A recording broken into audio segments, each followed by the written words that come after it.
अस्सलाम वालेकुम। जी, मैंने कल एक वीडियो पोस्ट की थी जिसके अंदर मैंने कहा था कि हमारे मुल्क को फिर आज़ादी चाहिए। तो कुछ भाई थे, वो पूछ रहे थे कि आप किस आज़ादी के बारे में बात कर रही हैं। तो मैं उनसे कहना चाहती हूँ कि जी, जो आप बग़ैर सोचे समझे लिख लेते हैं, काश उसके साथ साथ आपके पास सोचने समझने की सलाहियत भी होती तो आप ये बात कभी ना करते।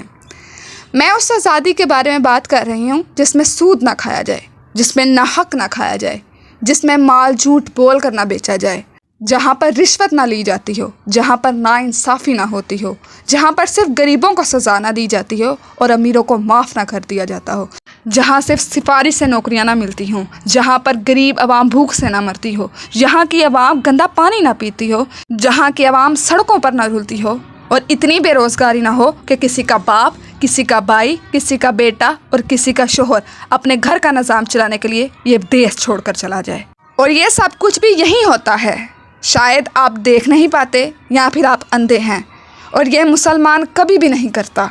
नमाज पढ़ लेना, कुरान पाक पढ़ लेना ही अगर सिर्फ मुसलमान होने की पहचान है तो ये काम यजीद भी करता था। खुदा हुकूकुल खुदा माफ़ कर देता है मगर हुकूकुल इबाद माफ़ नहीं करता।